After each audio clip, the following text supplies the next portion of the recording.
बेटा आज हम स्टार्ट कर रहे हैं हमारा नया चैप्टर प्रोडक्शन फंक्शन। बहुत छोटा सा है, वैसे तो बहुत बड़ा चैप्टर है, ठीक है, लेकिन काफी चीजें जो है इसमें से कट गई है। ये समझ लो आधा चैप्टर जो है इसका कट गया है, ठीक है। प्रोडक्शन फंक्शन यानी उत्पादन फलन, ठीक है। जो हम प्रोडक्शन करते हैं, हम उत्पादन करते हैं किसी भी चीज का, तो हमें क्या चीजें चाहिए होती है बताइए पहले। प्रोडक्शन करते वक्त हमें क्या चाहिए? गुड्स, एक एक करके बोलो, हमें क्या क्या चाहिए? Land, labour, capital. कौन से गुड्स कह रहे हो? मनी, कैपिटल बोल तो दिया। क्या होता है एंटरप्रेन्योर? जो देखता है जिसे बिजनेसमैन। अच्छा, एंटरप्रेन्योर यानी जब हम उत्पादन करते हैं, प्रोडक्शन चाहिए करते हैं, तब हमें क्या चाहिए? जमीन चाहिए, हमें श्रमिक चाहिए, हमें पूंजी चाहिए, और हमें एंटरप्रेन्योर। एंटरप्रेन्योर को हिंदी में क्या कहते हैं पता है किसी को? चलो भी सोच के बताते हैं। तो जब हम प्रोडक्शन करते हैं तो हमें कुछ चीज चाहिए होती है प्रोडक्शन करने के लिए। आपने देखा होगा आटे की मशीन देखी किसी ने? गेहूं की चक्की जिसमें गेहूं पिसता है, वो हाथ वाली नहीं, मशीन वाली। कुछ ऐसी होती है ना वो। और फिर यहाँ पे आटा निकलता है, बोरी टाइप, कट्टा सा अटैच होता है यहाँ पे। यहाँ से वो गेहूं डालते हैं और यहाँ से हमें आटा मिल जाता है। हमने डाला यानी इन किया, तो जो हम डालते हैं दैट इज इनपुट, और जो हमें मिलता है बाहर दैट इज आउटपुट। और ये मशीन क्या है? टेक्नोलॉजी। मशीन क्या है? टेक्नोलॉजी यानी तकनीक। इनपुट यानी आगत, आउटपुट यानी निर्गत, या उत्पाद भी कह सकते हैं इसे, ठीक है। तो प्रोडक्शन फंक्शन का क्या मतलब होता है? जब भी हम उत्पादन करते हैं तो जो इनपुट और आउटपुट के बीच टेक्निकल रिलेशन होता है, इनपुट और आउटपुट के बीच जो टेक्निकल रिलेशन होता है उसे कहते हैं प्रोडक्शन फंक्शन। आप लोग मैथ्स पढ़ते थे, आपने किया होगा y is a function of x, किया था ना? क्या मतलब होता है इसका?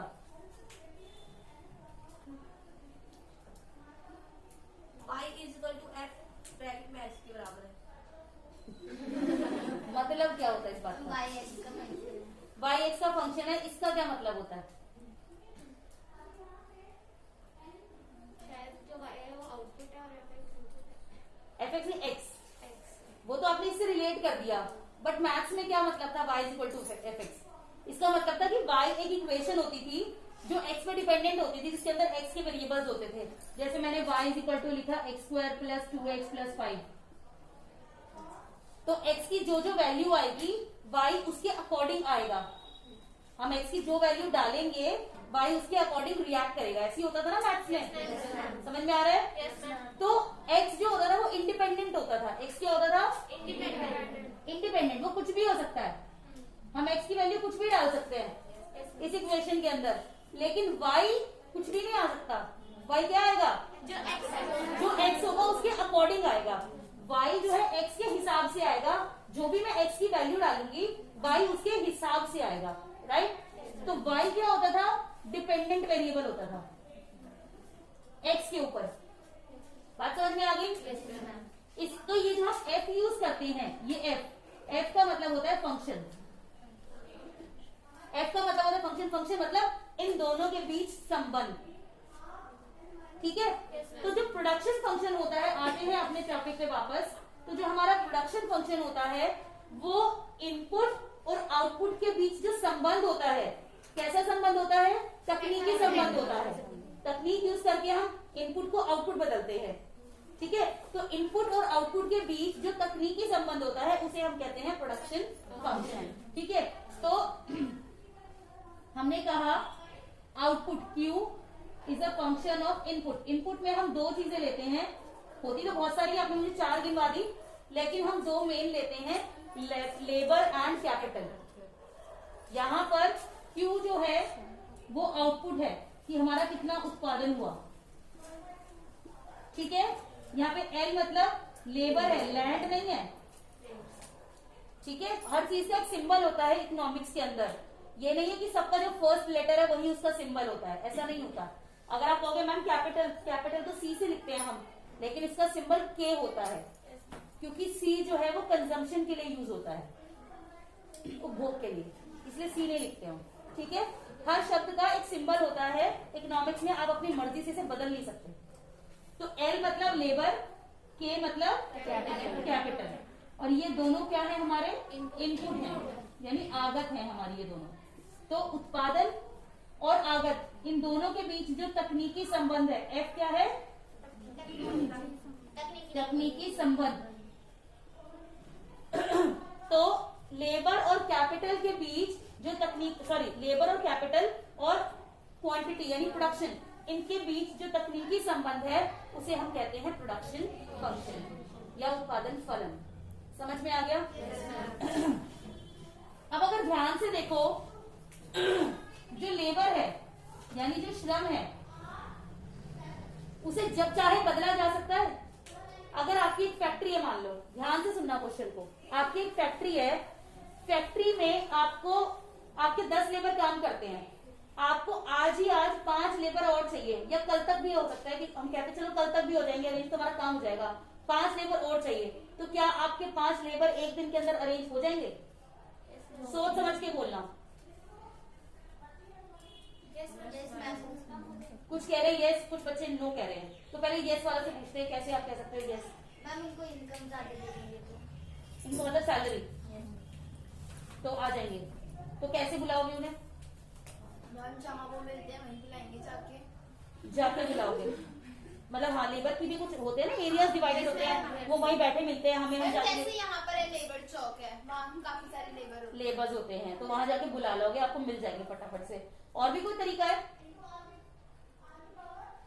अगर मुझे अपनी कंपनी में एम्प्लॉइज चाहिए, आप सिर्फ लेबर क्लास पे क्यों आते हो? थोड़ा सा ऊपर आ जाओ ना, एम्प्लॉइज की बात करते तो हैं। पूरा वो इंटरव्यूज रखने पड़ते हैं ना, ताकि उनकी एबिलिटी जिस एबिलिटी से है वही काम कराएंगे ना मैम। अच्छा चलो, मान लो मुझे इंटरव्यूज का रखना पड़ता है, मान लो मुझे अपनी कंपनी के लिए अच्छे पढ़े लिखे एम्प्लॉयज की रिक्वायरमेंट है और कल की कल चाहिए, तो क्या मैं अरेंज कर सकती हूँ?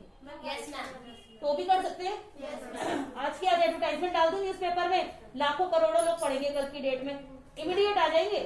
हमारे देश में इतनी जो पॉपुलेशन है, प्लस इतनी अनएम्प्लॉयमेंट है, प्लस इतनी गरीबी है, एक बुलाओ 100 आ जाएंगे एक नौकरी के लिए, है ना? यानी लेबर जो है एक ऐसा फैक्टर है, इसको हम क्या कहते हैं? फैक्टर या इनपुट। इनपुट भी बोल सकते हैं और फैक्टर भी बोल सकते हैं। हिंदी में एक ही शब्द है आगत, लेकिन इंग्लिश में 2 शब्द है, फैक्टर भी है और इनपुट भी है। ठीक है, तो ये जो फैक्टर है लेबर, ये एक ऐसा फैक्टर है जिसे अगर मैं थोड़े समय भी अरेंज करना चाहूँ तो अरेंज कर सकती हूँ, निकालना चाहूँ निकाल सकती हूँ, और बुलाना चाहूँ बुला सकती हूँ। इसे आसानी से बदला जा सकता है, और जिस फैक्टर को आसानी से बदला जा सकता है शॉर्ट पीरियड के अंदर, उसे हम कहते हैं वेरिएबल फैक्टर, यानी परिवर्ती आगत या परिवर्ती साधन। आगत और साधन समझ में आया? जिन फैक्टर्स को या जिन इनपुट्स को या जिस चीज को हम शॉर्ट पीरियड में चेंज कर सकते हैं, बदल सकते हैं, कम समय में बदल सकते हैं, उसे कहते हैं वेरिएबल फैक्टर। लेकिन अगर मैं कहूं भाई मेरे को ना अपनी फैक्ट्री को बढ़ाना है, मतलब अपने काम बढ़ाना है अपनी फैक्ट्री में, और मुझे आज की आज 50 लाख रुपए चाहिए, क्या, या कल तक चलो 50 लाख का अरेंजमेंट कर दो, क्या मैं 50 लाख अरेंज कर सकती हूँ?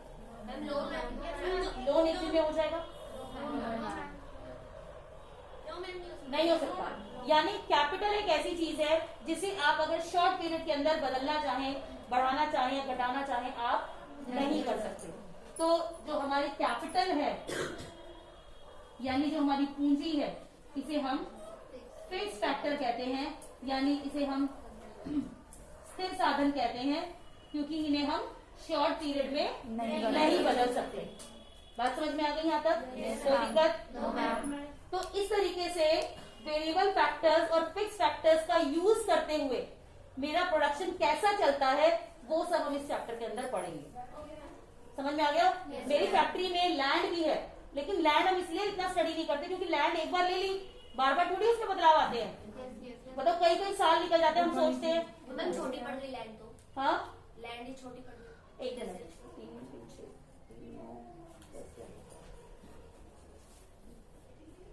24।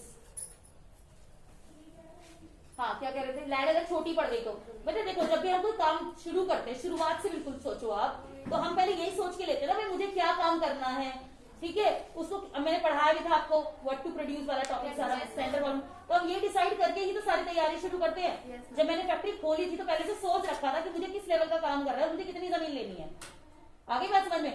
अब हर कोई अपने काम को बढ़ाना चाहता है, लेकिन समय के साथ, ये थोड़ी कि एकदम से अचानक से अब आज ही तो खोली और 15 दिन के अंदर हम उसको बढ़ाने की सोचते हैं। Be practical. हमारे पेरेंट्स है या हमारा भाई है, कोई भी अगर काम नया शुरू करता है, कोई नई दुकान खोलता है, उसमें माल भी वो धीरे धीरे बढ़ाता है, ये नहीं कि एकदम से बढ़ा लेता है। एक बार शुरू करता है, फिर देखता है कि किराया निकल रहा है, खर्चे निकल रहे हैं, यानी ठीक से सेटल हो रही है, फिर वो धीरे धीरे माल बढ़ाता है, उसमें माल बढ़ने लगता है, फिर लगता है कि मेरी दुकान छोटी पड़ रही है, फिर धीरे धीरे उसका साइज बढ़ाता है या नया गोडाउन लेता है, वो धीरे धीरे होता है प्रोसेस।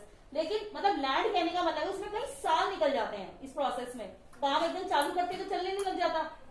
तो लैंड एक ऐसा एस्पेक्ट है कि जो एक बार ले लिया तो जल्दी से बदलने का इश्यू नहीं होता उसमें।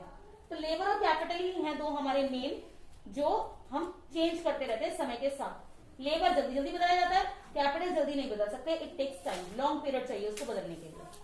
समझ में आ गया? जल्दी से 1 मिनट दूंगी सिर्फ नोट करने के लिए, मुझे चैप्टर आज कंप्लीट कराना है, फटाफट नोट कर लीजिए।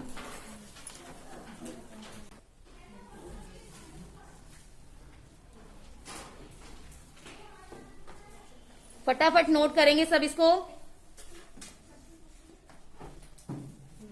तो हमने ये कहा कि फिक्स फैक्टर और वेरिएबल फैक्टर को यूज करके हमारा प्रोडक्शन जैसे जैसे रिएक्ट करता है, वो है हमारा प्रोडक्शन फंक्शन, ठीक है। प्रोडक्शन कॉन्सेप्ट के अंदर जब हम बात करते हैं कॉन्सेप्ट ऑफ प्रोडक्शन की, कॉन्सेप्ट ऑफ प्रोडक्शन के अंदर 3 कॉन्सेप्ट आपके आते हैं पढ़ने के लिए, टीपी, एमपी और एपी। टीपी मतलब टोटल प्रोडक्ट, एमपी मतलब मार्जिनल प्रोडक्ट, और एपी मतलब एवरेज प्रोडक्ट, यानी कुल उत्पादन, सीमांत उत्पादन और औसत उत्पादन, ठीक है। कुल उत्पादन आपको नाम से ही समझ में आ रहा है, कुल उत्पादन मतलब पूरा जो भी आपने टोटल प्रोड्यूस किया है अपनी लेबर और कैपिटल को यूज करके। क्या स्टार्ट हो गई है?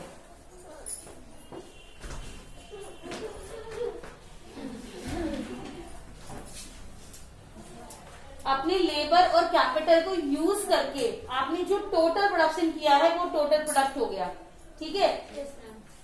मतलब कुल उत्पादन, इसमें मैं क्या डेफिनेशन लिखूं? टोटल प्रोडक्ट की दोबारा से ये बात लिखनी पड़ेगी, जो टोटल प्रोडक्शन हुआ है, total production with the help of labour and capital, ठीक है। जो भी हमने लेबर और कैपिटल का इस्तेमाल करके जो कुल उत्पादन किया है वो हो गया टोटल प्रोडक्शन। अब है सीमांत यानी मार्जिनल। इस वर्ड में आपको मैंने जब यूटिलिटी पढ़ाया था तब भी कहा था ये वर्ड आपको पूरी माइक्रो में आएगा। सीमांत, सीमांत मतलब चेंज। जब मैं लेबर में परिवर्तन, क्योंकि कैपिटल में तो मैं परिवर्तन कर नहीं सकती क्योंकि वो स्थिर है, ठीक है। मैं किस में परिवर्तन कर सकती हूँ? लेबर में परिवर्तन कर सकती हूँ। अगर मैं लेबर में परिवर्तन कर रही हूँ तो मेरे प्रोडक्शन में भी बदलाव आएगा। मान लो मेरे पास एक लेबर काम करता है, एक लेबर से मेरा प्रोडक्शन 10 यूनिट है, 10 कमीजें बना लेता है वो एक दिन में। कमीजों का बात करती हूँ, आपकी लैंग्वेज में बात करती हूँ। कमीज, शर्ट, सूट, सूट, ठीक है। एक लेबर 1 दिन में 10 शर्ट बना लेता है, 10 आपके सूट बना लेता है। अब मैंने 2 लेबर हायर कर लिए, प्रोडक्शन डेफिनेटली चेंज होगा, ठीक है। हो सकता है 18 हो, 20 हो, 22 हो, कुछ भी हो सकता है। मैंने मान लीजिए 18 लिख दिया, ठीक है, या मैंने 15 लिख दिया। लोग कामचोर भी तो जाते हैं ना। जब अकेला 10 बना लेता था तो 2 को मिलकर 20 बनाना चाहिए था, लेकिन कामचोर भी तो जाते हैं कि वो आगे चल तू कटिंग कर, मैं सिलाई करता हूँ। हो सकता है ऐसा। मैंने लेबर बढ़ाए और प्रोडक्शन और बढ़ गया, मान लीजिए मेरा प्रोडक्शन 22 हो गया। Yes, ma'am. ठीक है, तो यानी जब जब मैं लेबर में बदलाव करूंगी तो मेरे प्रोडक्शन में भी बदलाव आएगा। Yes, ma'am. तो जो प्रोडक्शन में बदलाव आता है यानी change in total product due to change in variable factor. एक चीज का ध्यान रखना, हम यहाँ पे बार बार लेबर वर्ड यूज नहीं करेंगे। हम लेबर, हमें पता है लेबर वेरिएबल फैक्टर है, तो हम लेबर को वेरिएबल फैक्टर लिखेंगे, हम लेबर नहीं बोलेंगे बार बार। मैंने ये नहीं कहा change in total product due to change in labour, मैंने लेबर की जगह वेरिएबल फैक्टर लिखा है। समझ में आ गया? यानी जो परिवर्ती साधन है उनमें जो बदलाव हुआ उसकी वजह से जो कुल उत्पादन में बदलाव होता है उसे हम कहते हैं सीमांत उत्पादन यानी एमपी। समझ में आ गया? Yes, ma'am. परिवर्ती साधनों में परिवर्तन के कारण हुआ टीपी में परिवर्तन। आगे बात समझ में? Yes, ma'am.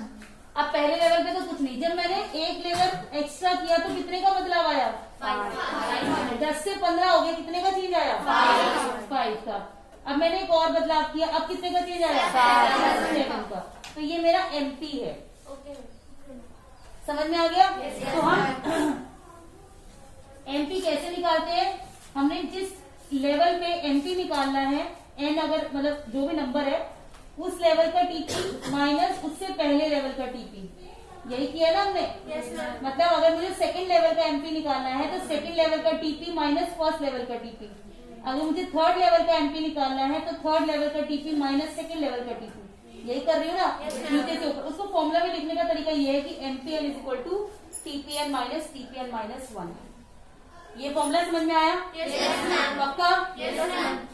ये वाला फॉर्मूला हम तब यूज करते हैं जब हमारा जो चेंज इन लेबर है वो 1 है। हर बार एक एक बदल रहा है ना, पहले 1 था, फिर 2 हो गया, फिर 3 हो गया, फिर 4 हो गया, फिर 5 हो गया, यानी हर बार एक एक बदल रहा है। लेकिन अगर आपका लेबर एक एक ना बदल कर कभी 2 बदल रहा है, कभी 3 बदल रहा है, मान लो 2 था, फिर अगली बारी 5 कर दिया, Random. 5 कुछ भी कर दिया, हाँ 5 था फिर 8 कर दिया, 8 था फिर 15 कर दिया, यानी मेरा जो लेबर में बदलाव आ रहा है वो एक एक से नहीं आ रहा, कुछ भी नंबर आ रहा है उसके अंदर।